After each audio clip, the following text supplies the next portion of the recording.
अस्सलाम वालेकुम स्टूडेंट, आप देख रहे हैं यूट्यूब चैनल तालीमी तरबियत की दुनिया। मैं हूं मोहम्मद यासर इकबाल। स्टूडेंट, हमारे पास जो क्वेश्चन नंबर 3 है, क्वेश्चन को शुरू करने से पहले जो है क्वेश्चन नंबर 1, 2, 3 में डिफरेंस क्या है कि क्वेश्चन नंबर 1 में उसने तकरीबन 12 पार्ट आई थिंक दिए हुए हैं और यस 12 हैं। क्वेश्चन नंबर 2 में 6 हैं और क्वेश्चन नंबर 3 में 6 हैं। तो टोटल तकरीबन 24 क्वेश्चन है ऑल टुगेदर, यानी 1, 2, 3 में। तो अगर और तीनों को हमने क्या करना है, एलिमिनेशन मेथड से करना है। क्वेश्चन नंबर 1 को भी एलिमिनेशन से करना है, 2 को भी एलिमिनेशन से करना है, 3 को भी एलिमिनेशन से करना है। तो यहाँ सवाल ये पैदा होता है कि अगर क्वेश्चन नंबर 1 के 12 पार्ट उसने दे दिए और एलिमिनेशन मेथड से करने हैं, उसने हमें एलिमिनेशन मेथड सिखाना था, तो वो तो हमें समझ आ गया। तो फिर उसने क्वेश्चन नंबर 2 क्यों दे दिया? अगर हमने चलें 2 भी दे दिया, उसमें भी हमने एलिमिनेशन सीख लिया, तो फिर उसने क्वेश्चन नंबर 3 क्यों दे दिया? 3 क्वेश्चन इकट्ठे क्यों दे दिए एलिमिनेशन मेथड हमें सिखाने के लिए? तो कुछ ना कुछ तो वजह है, कुछ ना कुछ तो रीज़न है कि वो तीनों क्वेश्चन उसके देने की। तो आए हम यहाँ पर मैं आपको बताता हूँ कि वो वजह क्या थी कि उसने तीनों क्वेश्चन को दे दिया। अब ये क्वेश्चन नंबर 3 का जो पार्ट ए है मैंने लिख दिया। इसमें देखिए हमारे पास 6x और 7x, 6x, 3y, 7y, ये x और y दो वेरिएबल हैं। इसमें भी x वेरिएबल भी डिफरेंट है, y वेरिएबल भी डिफरेंट है। इसमें देखें तो हमारे पास x वेरिएबल और y वेरिएबल भी डिफरेंट है। इस क्वेश्चन में देखें तो x वेरिएबल डिफरेंट है लेकिन y सेम है। इस वाले में देखें x सेम है लेकिन y डिफरेंट है।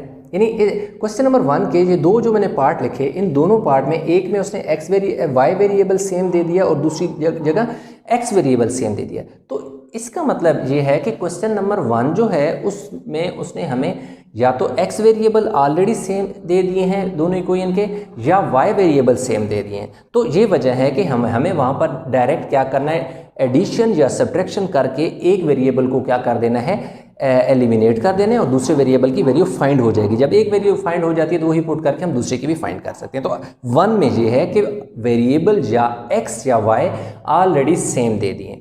जबकि क्वेश्चन नंबर 2 और 3 की तरफ जब हम आते हैं तो उनमें हमें वेरिएबल सेम करने पड़ते हैं। अब जब क्वेश्चन नंबर 2 है उसमें वेरिएबल सेम इस तरह होते हैं कि उसने ऐसे क्वेश्चन दे दिया होता है कि हमें किसी एक इक्वेशन को किसी नंबर से मल्टीप्लाई करने के बाद वेरिएबल हमारा सेम हो जाता है, यानी दोनों इक्वेशन को हमें मल्टीप्लाई नहीं करना पड़ता। इस वाले क्वेश्चन नंबर 3 में हमें वेरिएबल को सेम करने के लिए इक्वेशन नंबर 1 को भी किसी न किसी नंबर से मल्टीप्लाई करना पड़ता है, और क्वेश्चन नंबर 2 को भी इक्वेशन 1 को भी किसी न किसी नंबर से मल्टीप्लाई करना पड़ता है, और इक्वेशन 2 को भी किसी न किसी नंबर से मल्टीप्लाई करना पड़ता है। दोनों इक्वेशन मल्टीप्लाई होने के बाद किसी न किसी नंबर से, किसी न किसी कांस्टेंट नंबर से मल्टीप्लाई होने के बाद हमारा वेरिएबल सेम आता है। जबकि क्वेश्चन नंबर 2 में सिर्फ एक इक्वेशन को मल्टीप्लाई करने से वेरिएबल सेम हो जाता है। जैसे कि यहाँ पर कि ये देखो ये 3 और 7 है, लेकिन हमें सामने नज़र आ रहा है कि इसमें हमारे पास 2 है, इसमें 4 है। अगर हम इस इक्वेशन नंबर 1 को इसको 2 से मल्टीप्लाई करेंगे तो 2 2 4 हो जाएगा। इसी सिर्फ एक इक्वेशन को एक नंबर दैट इज़ 2 से मल्टीप्लाई करने से वेरिएबल हमारे सेम आ जाते हैं। जबकि ऐसा नहीं है यहाँ पर, क्योंकि हमें कोई ऐसा नंबर नहीं है जिसको हम मल्टीप्लाई करें 3 से और वो 7 बन जाए, पॉसिबल नहीं है। इसलिए और ना ही कोई ऐसा नंबर है जिसको मल्टीप्लाई करें तो ये 3 बन जाए, या ये 6 7 किसी ऐसे नंबर से 7 को मल्टीप्लाई करें कि वो 6 बन जाए, या 6 को मल्टीप्लाई करें तो 7 बन जाए। तो वो एक फ्रैक्शन में तो हो सकते हैं नंबर, तब आ सकते हैं, लेकिन अदरवाइज इस तरह नहीं हो सकता, बहुत मतलब कॉम्प्लिकेशन हो जाएगी फिर उस तरह। तो सिंपल सी बात ये है कि इस वाले में हम ये करते हैं कि आप x को इक्वल करना चाहें या y को इक्वल करना चाहें। अगर आपने x को इक्वल करना है तो x के साथ वाला जो नंबर है, जो कोफिशिएंट कहलाता है, उसको इस पूरी इक्वेशन से मल्टीप्लाई कर दो। यानी एक आपके पास ये तरीका है कि आप 6 को इस पूरी इक्वेशन से मल्टीप्लाई कर दो, या 6 को इस पूरी इक्वेशन से मल्टीप्लाई करो और फिर 7 को इस पूरी इक्वेशन से मल्टीप्लाई करो। तो ये 6 जब इस 7 से मल्टीप्लाई होगा तो 42 हो जाएगा, और ये वाला 7 जब इससे मल्टीप्लाई होगा तो यहाँ पे भी 42 हो जाएगा। दूसरा ये तरीका है कि अब इस 7 को इस पूरे से मल्टीप्लाई करो तो 7 जब इस पूरे से मल्टीप्लाई होगा तो यहाँ 21 आ जाएगा। फिर ये वाला 3 जो इस पूरी इक्वेशन से मल्टीप्लाई करो तो यहाँ पे भी 3 7 21 आ जाएगा, तो आपका y वेरिएबल सेम हो जाएगा। तो ये सारा कहानी बताने का एक मकसद था कि क्वेश्चन नंबर 1, क्वेश्चन नंबर 2 और क्वेश्चन नंबर 3 में डिफरेंस क्या है। तो चलें हमारा जो क्वेश्चन है जो हमने 3 है उसको हम स्टार्ट करते हैं। अब मैं क्या करता हूँ कि मैं मल्टीप्लाई करूँगा, मल्टीप्लाइंग इक्वेशन 1/7, इसको मैं 7 से मल्टीप्लाई कर देता हूँ। ये जो 7 इस 7 से मल्टीप्लाई हुआ तो 49x हो गया। ये जब 7 इस 3 से मल्टीप्लाई होगा तो 7 3 21 हो गया। ये जब 7 इससे मल्टीप्लाई होगा तो 18 7 126 इक्वेशन क्या आ गई है, 3 आ गई है। ठीक है, 7 8 56, 6 लगा और 5 कैरी 7 1 दर 7 और 5 12 126 आप कैलकुलेटर से मल्टीप्लाई कर लें या सिंपल मल्टीप्लिकेशन आप ऊपर नीचे नंबर रख के मल्टीप्लाई करें। अब हमने अगला काम क्या करना है, मल्टीप्लाइंग इक्वेशन 2 बाय 3। अब ये जो 3 जब इस 6 से मल्टीप्लाई होगा तो 18x हो जाएगा। ये जब 3 माइनस प्लस माइनस 7 जब 3 से मल्टीप्लाई होगा तो 21 हो जाएगा। ये जब 3 25 से मल्टीप्लाई होगा तो 75 होगा। इस तरह हमारे पास ये इक्वेशन क्या आ गई है, 4 आ गई। अब अगर आप देखें तो ये प्लस माइनस माइनस नहीं होगा बल्कि सिर्फ 3 ने मल्टीप्लाई होना है, साइन ने मल्टीप्लाई नहीं होना। कैसे, मैं थोड़ा सा यहाँ पे लिख भी देता हूँ कैसे, ये नहीं कि आपने यूँ लिखना है 3 multiply by 6x plus 3 multiply by 7y is equal to 3 multiply by 25। तो 3 6 ज़र 18, 3 7 ज़र 21, 25 3 ज़र 75। ठीक है, इस तरह आप बेशक यूँ एक स्टेप करके फिर कर लें। अब आप इसमें देखें तो यहाँ पे वेरिएबल क्या हो गए हैं, सेम हो गए। यहाँ पे भी 21 हो गया और यहाँ पे भी 21 हो गया।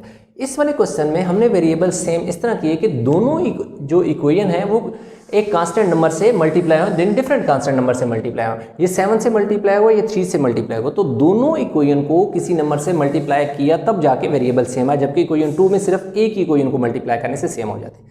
जब वेरिएबल सेम हो जाते हैं तो फिर आता है एडिशन या सब्ट्रैक्शन। अब क्योंकि वेरिएबल के साथ साइन ऑलरेडी डिफरेंट है, तो जब साइन ऑलरेडी डिफरेंट हो तो वहाँ पर क्या होती है, एडिशन होती है। तो क्या लिख लेंगे, ऐड 3 and 4। अब हमारे पास क्या है जी, 49x 21y is equal to 126, that is 18x 21y is equal to 75 plus y 21 minus 21y से कैंसिल, और x कितना हो गया 17 का लगा जी 7 1 carry 67x is equal to एक आ गया, एक कैरी 7 9 10 0 1 201 आ गया, तो 67 इज इक्वल टू 201। तो अब हमारे पास क्या आ जाएगा, x is equal to 201 over 67। तो x इज इक्वल टू कितना हो जाएगा जी, 3 आ जाएगा। कितना आ जाएगा, 3, यानी 67 का टेबल 201 पे 3 टाइम जाता है। अब क्या करो, पुट इन 1, यानी इसको बेशक आप कैलकुलेटर पे डिवाइड कर लेना। 7x की जगह देखो 3 minus 3y as it is equal to 18, तो 21 minus 3y is equal to 18। अब ये हो जाएगा जी 21 minus 18 is equal to 3y।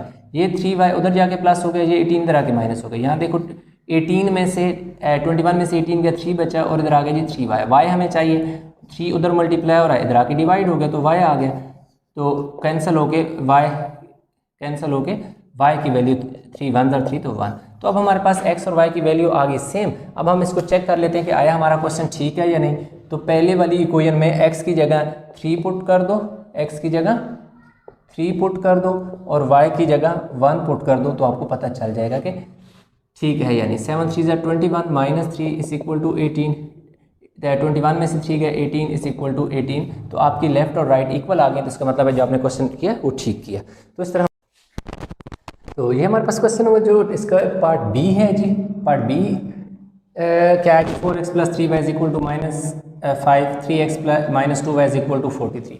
तो अब हमारे पास जो ये वेरिएबल है x और y, अब ऐसा नहीं हो सकता कि हम किसी नंबर से इस इक्वेशन को मल्टीप्लाई करें तो ये जो 3 है ये 4 बन जाए, ऐसा भी मुमकिन नहीं है। इसी तरह ऐसा भी मुमकिन नहीं है कि किसी ऐसे नंबर को 2 से मल्टीप्लाई करें कि 3 बन जाए।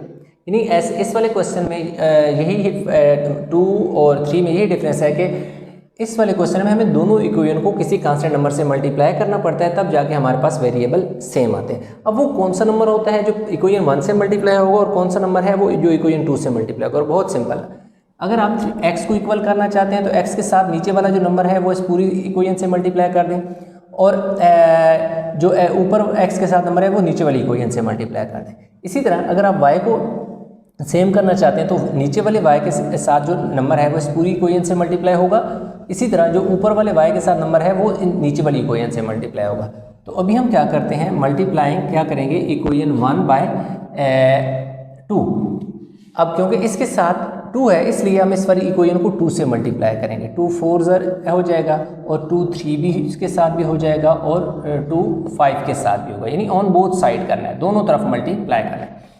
देखो 2 4 8x, 2 3 6 और 2 5 ज़ार 10, ये हमारे पास इक्वेशन क्या आ गई है, 3 आ गई है। अब हमने क्या करना है, इक्वेशन सॉरी ये इक्वेशन 1 और 2 है ना। अब हमने क्या करना है, मल्टीप्लाई करना है किसको, इक्वेशन 2 को। इक्वेशन 2 को किससे मल्टीप्लाई करना है, इक्वेशन जो 2 है उसको मल्टीप्लाई करना है हमने किससे, 3 से ऑन बोथ साइड करना है। अब देखो 3 multiply by 3x minus 3 multiply by 2y is equal to 3 multiply by 43। अब ये हो जाएगा जी 9 हो जाएगा, ये 3 2 ज़ार 6 हो जाएगा, और 3 3 ज़ार 9 3 4 ज़ार 12, तो ये हमारे पास इक्वेशन 4 आ गई है।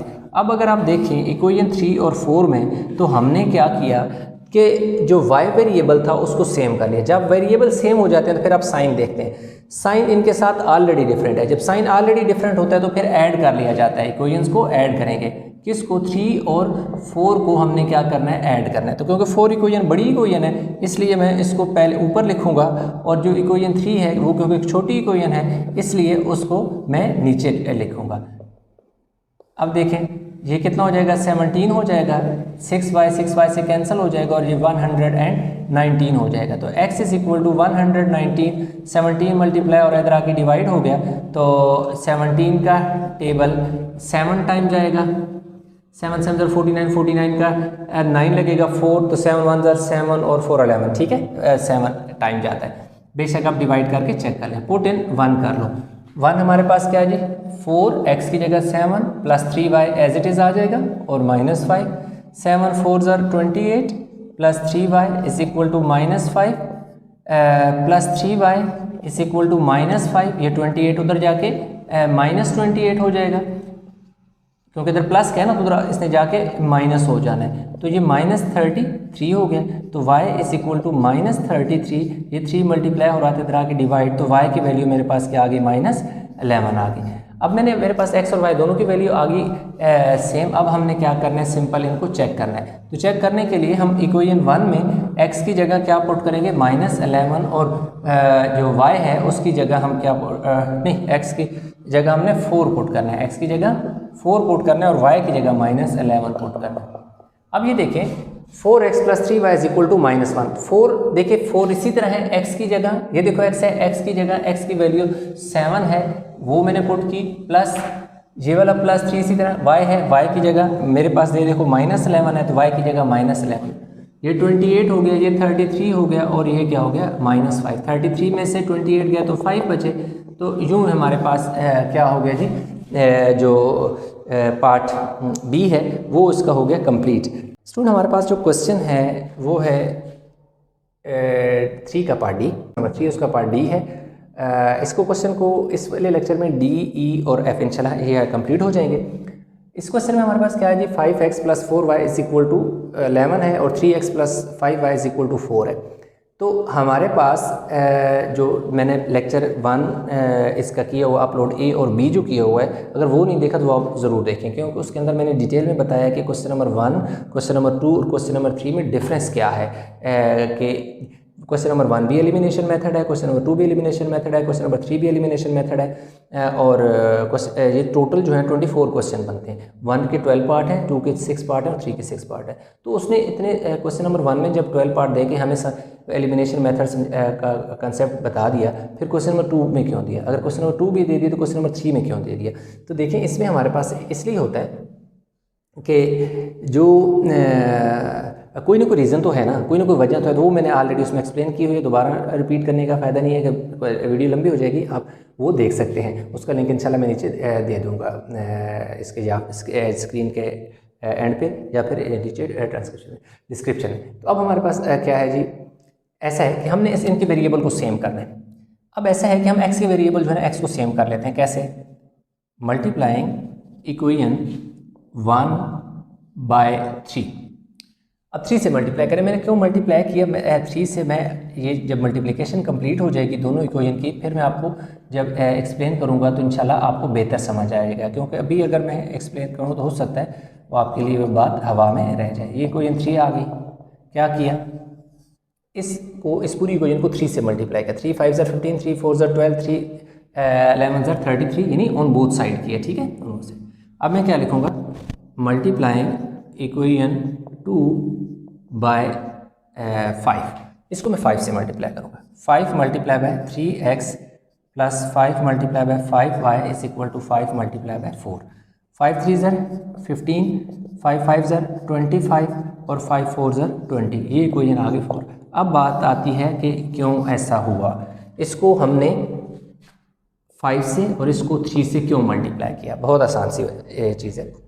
जब आपने वेरिएबल को सेम करना होता है ना, तो नीचे वाले नंबर जो वेरिएबल है दैट इज़ x, इसके साथ जो नंबर है इसको पूरी इक्वेशन से मल्टीप्लाई करो और ऊपर वाला नंबर जो है वो इस नीचे वाली इक्वेशन से मल्टीप्लाई करो। तो सिंपल सी बात है, जब 3 जो है सबसे मल्टीप्लाई होगा तो 3 5 ज़र 15 और 5 जब नीचे मल्टीप्लाई होगा तो 15। जैसा कि यहाँ पर आप देख सकते हैं कि 15 और 15 x के वेरिएबल को सेम करने के लिए हमने ऐसा किया।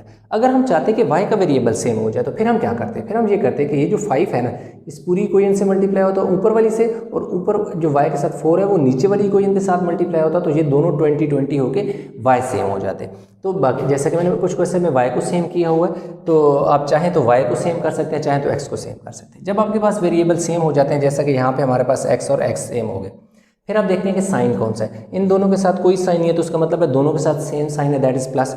अगर साइन सेम हो जाता है तो फिर आप क्या करते हैं, सब्ट्रैक्शन करते हैं ताकि साइन डिफरेंट हो और वो कट जाए।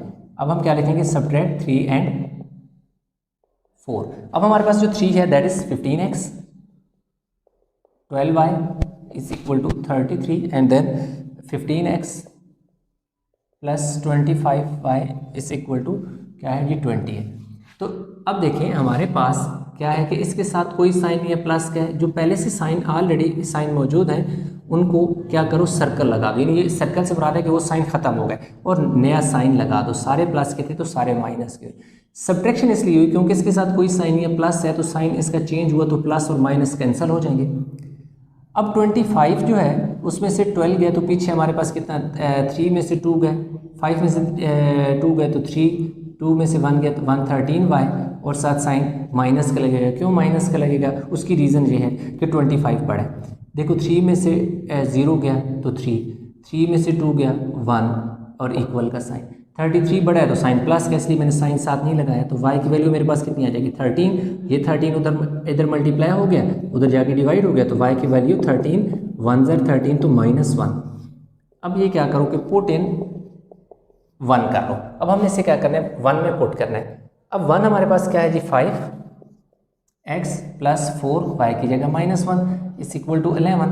तो 5x माइनस प्लस माइनस 4 1 ज़र 4 11, 5x is equal to 11 plus 4 तो 5x इज इक्वल टू 15। तो x is equal to 15 multiply और 5 जाके डिवाइड हो जाएगा तो 3 हो जाएगा, तो x इज इक्वल टू क्या आ गया, 3। अब हमारे पास x और y की दोनों की वैल्यू आ गई। तो अभी यहाँ पर हम क्या करते हैं, चेक करते हैं। 5x की जगह देखें 3 है, 3 पुट कर दिया, प्लस 4 देखिए y है, y की जगह -1 और दूसरी तरफ 11। 5 3 ज़र 15 प्लस माइनस माइनस 4 1 ज़र 4 11। 15 में से 4 गए, 11 इज इक्वल टू 11। तो लेफ्ट राइट की इक्वल आ गई। तो इस तरह हमारे पास जो क्वेश्चन है वो कंप्लीट हो गया। यानी कि जो क्वेश्चन है वो हमने ठीक किया। पार्ट डी, तो वीडियो को पॉज करके इसका ले लेंगे स्क्रीनशॉट ताकि हम अगले पार्ट की तरफ चलें। आई होप कि आपने कंप्लीट कर लिया होगा। तो अभी हमारे पास इसका पार्ट बी है, पार्ट बी को हम करते हैं। और सॉरी, पार्ट डी के बाद ई पार्ट है और देन इसका पार्ट एफ लास्ट पार्ट है। पार्ट ई में जो है वो हमारे पास 4x 3y है, 4x माइनस 3y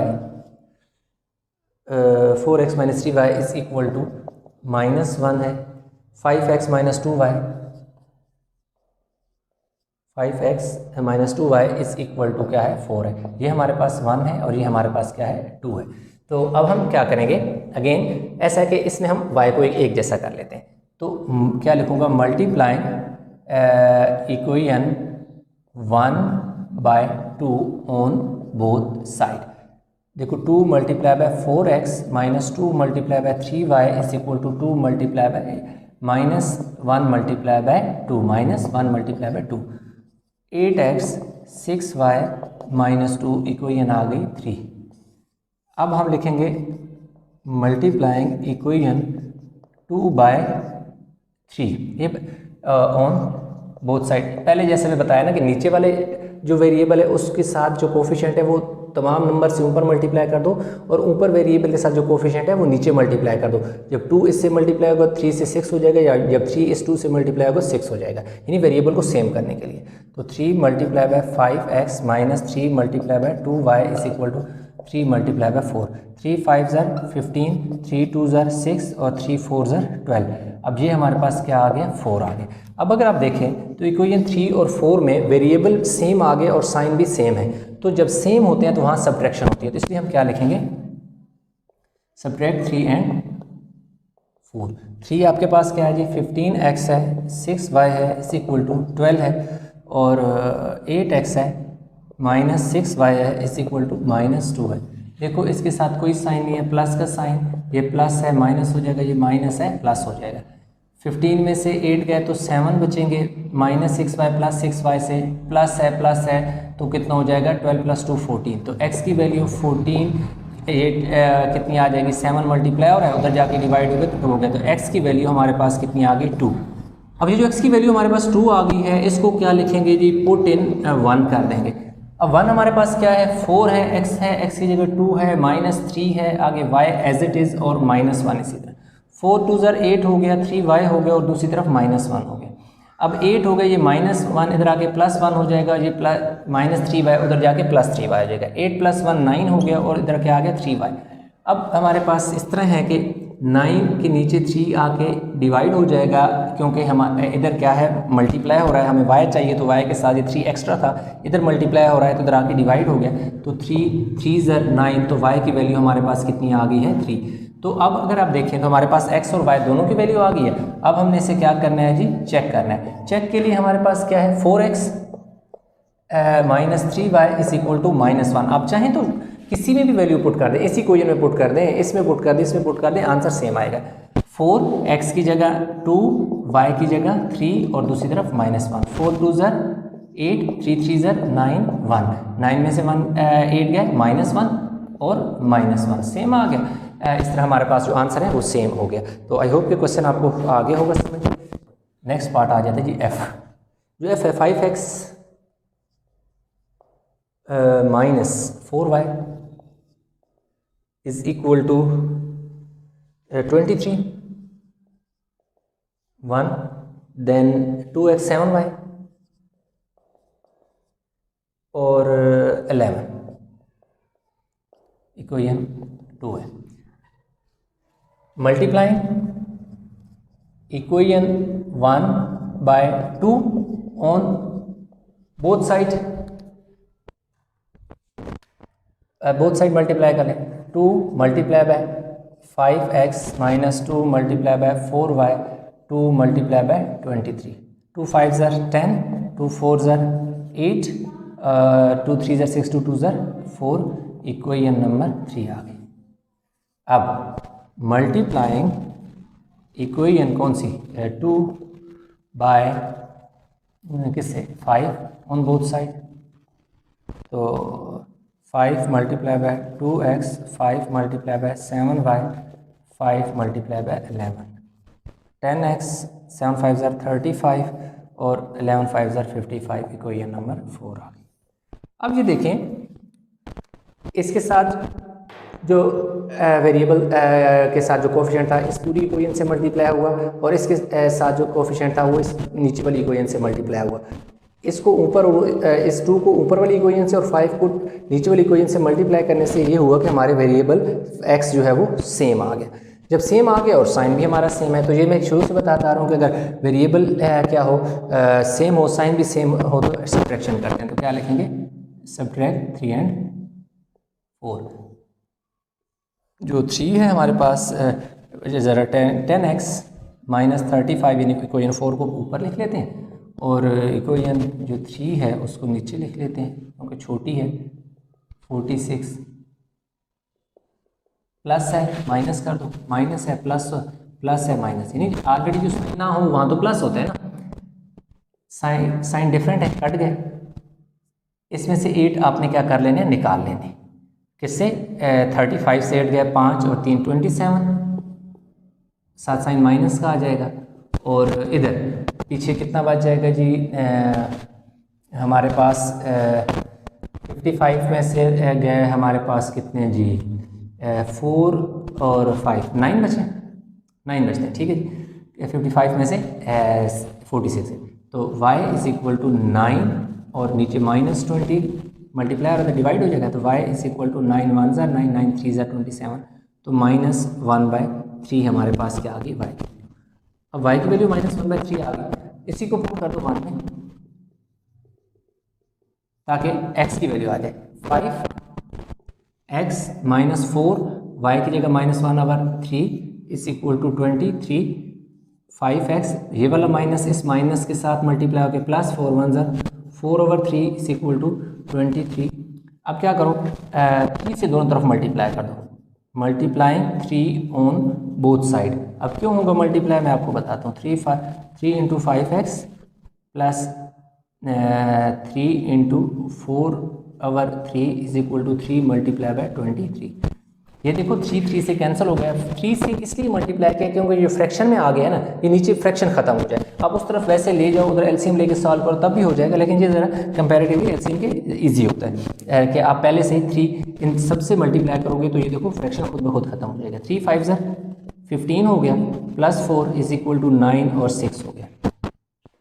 तो ये इस तरह हमारे पास आ गया जी 15x is equal to 69 minus 4, 15x is equal to 65, तो x इज इक्वल टू 65/15। तो अब हम डिवाइड कर लेते हैं 65 को किससे 15 4 ज़र 60, तो x की वैल्यू हमारे पास कितनी है कि 4 5/15, यानी ये वाला 4 इधर आ गया, ये ऊपर चला गया और ये नीचे चला गया।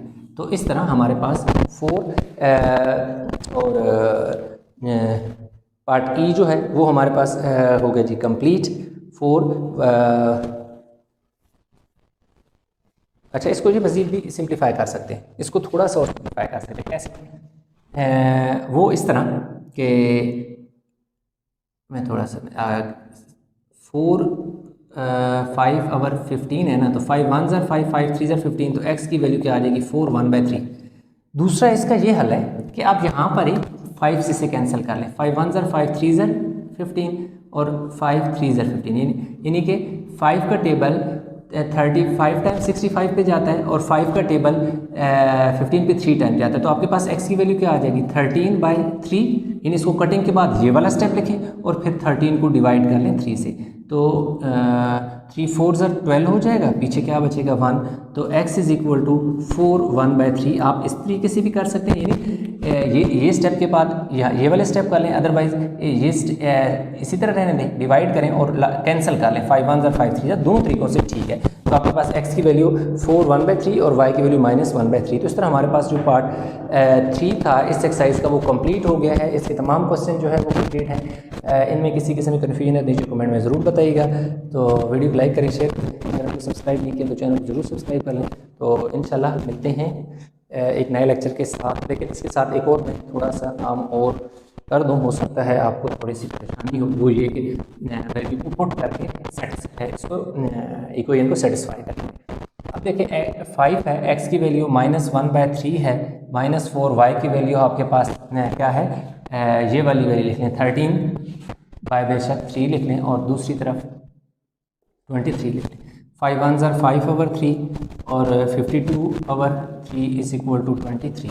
अब क्योंकि इन दोनों के नीचे सेम डिनोमिनेटर है तो इसी तरह आ जाएगा और ऊपर वाले भी एज इट इज़ आ जाएंगे। तो अच्छा जी 52, तो ये हमारे पास कितना आ गया जी -57/3, ठीक है। अब हम ऐसा करते हैं कि 57 को 3 पे डिवाइड करते हैं, 3 1 ज़र 3, 2 ऊपर से क्या होता रहा जी 7, तो 3 9 ज़र 27, तो 20 एक सेकेंड हमारे पास क्वेश्चन में सेटिस्फाई वैल्यू क्यों नहीं, हमें वैल्यू 5x की जगह -1/3 -4 x क्या था y था, y की वैल्यू हमारे पास, अच्छा हमने y और x की वैल्यू आगे पीछे कर दिया, ये पहले y की वैल्यू थी, x की वैल्यू यानी 5x की वैल्यू है 13/3 -4 और y की वैल्यू आप क्या पुट करें माइनस 1/3 इज इक्वल टू 23। अब 65/3 प्लस 4/3, तो 3 एलसीएम ले लें। 65 प्लस 4 तो कितना आ जाएगा 69/3, 3 2 ज़र 6 और 3 3 ज़र 9, तो 23। ये देखें जी, दूसरी तरफ दोनों तरफ 23, यानी इक्वेशन आपकी सेटिस्फाई हो गई। तो अब आई होप कि ये क्वेश्चन समझ आ गया होगा। वीडियो में किसी किस्म में कन्फ्यूजन है तो नीचे कमेंट में जरूर बताइएगा। वीडियो को लाइक करें, शेयर करें, चैनल को सब्सक्राइब नहीं किया तो चैनल को जरूर सब्सक्राइब कर लें। तो इंशाल्लाह मिलते हैं नए लेक्चर के साथ। तब तक बहुत सारा ख्याल रखिएगा। अल्लाह हाफिज़।